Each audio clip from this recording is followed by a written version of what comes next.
श्री स्वामी समर्थ. जय जय स्वामी समर्थ. माझ्या स्वामी कृपा चॅनलमध्ये सर्वांना नमस्कार.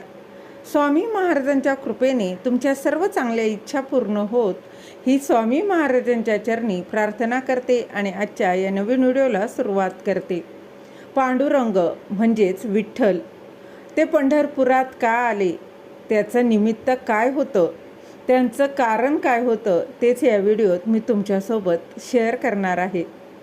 कानडा राजा पंढरीचा या गाण्यात पंढरपूरच्या पांडुरंगाचं वर्णन आढळतं. त्यामागचंही कारण हेच की भगवान श्रीकृष्ण हा विष्णूंचा 8वा अवतार आणि त्यानंतरही भगवंतांनी अवतार घेतला, पण शस्त्र हाती घेणार नाही असा निर्धार केला. केवळ संत सज्जनांच्या आग्रहापोटी ते विठ्ठल रूपात आले आणि कटेवर हात ठेवून विटेवर उभे राहिले अशी आख्यायिका सांगितली जाते. तर याविषयी जाणून घेण्याआधी तुम्ही माझ्या चॅनलवर नवीन असाल तर सबस्क्राईब नक्की करा आणि व्हिडिओ माहितीपूर्ण वाटला तर लाईक शेअर नक्की करा. तर आजवर आपण सर्व हिंदू देवदेवतांना शस्त्रासहित पाहिलं आहे. त्यामुळं पांडुरंगाच्या मूर्तीकडं पाहताना काही जणांच्या मनात संभ्रम निर्माण होतो. आपण मूर्ती कशालाही म्हणतो बघा, खरं पाहता मूर्ती या भगवंताच्या असतात, कारण त्यांच्या हातात शस्त्र असतात. ज्याच्या हातात शस्त्रे नसतील त्याला मूर्ती न म्हणता पुतळा किंवा शिल्प म्हणावं. तरी देखील पांडुरंगाची मूर्ती त्याला अपवाद आहे. पांडुरंगाच्या हातात शस्त्र का नाहीत, तर भगवान श्रीकृष्ण हे महाभारतातील कौरव पांडवांच्या युद्धानंतर विश्रांती घेण्यासाठी म्हणून या भागात आले होते. ते प्रथम कर्नाटकात आले व तेथून पुढे पंढरपुरात भक्त पुंडलिकाच्या भेट घेण्यास आले. म्हणून आजही हंपी येथे पुरातन विठ्ठल मंदिर आहेत, परंतु त्यात विठोबाची मूर्ती नाही, कारण तो तिथून पंढरपुरात गेला असं सांगितलं जातं.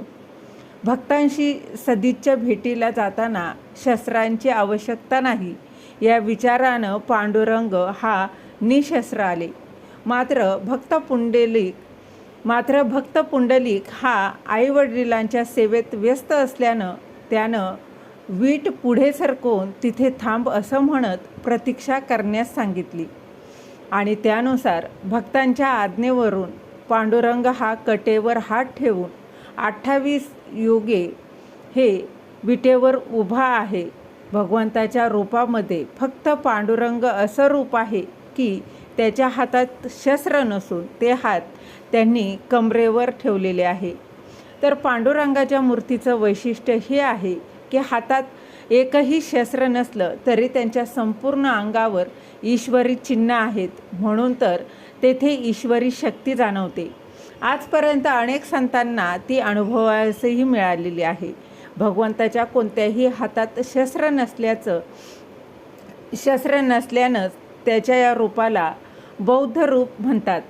येथील मूर्तीचं दुसरं वैशिष्ट्य म्हणजे ते एकटेच उभे आहेत व त्यांच्या पाठीमागच्या मंदिरात रुक्मिणी, सत्यभामा व राही म्हणजेच राधिका यांच्या मूर्ती आहेत. भगवंतांना सदैव भक्तांची व त्यांच्या भक्तीची ओढ लागलेली असते, म्हणूनच ते भक्तांसाठी त्यांचं सर्व गोत सोडून पुढे आले आहेत व त्यांना पाहण्यासाठी म्हणून या तिन्ही देवी त्यांचा शोध घेत तिथे आलेल्या दिसत आहे. या तिघींच्या मूर्ती गंडकी पाषाणाच्या आहेत. विठ्ठलाचं हे रूप शिवस्वरूप आहे, कारण त्यांच्या मस्तकावर शिवलिंग आहे. ही मूर्ती वालुकामय असून ती भीमा नदीतून प्रगट झाली आहे. तिथे अभिषेकाच्या वेळी मस्तकावर केवळ पाण्याचा अभिषेक करतात व पंचामृताचा अभिषेक मूर्तीला चांदीचे पाय लावून त्यावर करत असतात. भगवंताचं दर्शन घेण्यास आलेली सर्व भक्तमंडळी हे भगवंताच्या चरणावर डोकं ठेवून पदस्पर्श करतात. भगवंताचं चैतन्य सतत तिथे जाणवतं, कारण ही निशस्त्र मूर्ती क्षमाशील आहे. तिथे गेलेल्या प्रत्येक व्यक्तीला मनशांतीची अनुभूती ही येते. पांडुरंगाचं रूप तिरुपतीसारखं आहे. ही मूर्ती देखील लक्ष्मीपतीच आहे. ज्याच्याजवळ अनन्य भाव असतो त्यांच्याजवळ भगवंत दया करतो. त्याच्यावर भगवंत दया करतो आणि म्हणूनच आपला अंतस्वभाव हा हा कायम ठेवून पांडुरंगाचं दर्शन घेतलं तर तीच मूर्ती आपल्याला डोळे मिटल्यावर हृदयात स्थित असल्याची प्रचिती येते. तिचं दर्शन घेण्यासाठी दरवर्षीप्रमाणे अनेक भक्त मंडळी हे आषाढी एकादशीला भक्त हे भगवंता भेटीला पोहोचतातच. त्यांना भगवंताच्या भेटीची आस लागलेली असते. झालेली सेवा महाराजांच्या चरणी रुजू करते. दिलेली माहिती तुम्हाला आवडली असेल तर लाईक करा, शेअर करा, सबस्क्राईब करायला अजिबात विसरू नका. श्री स्वामी समर्थ.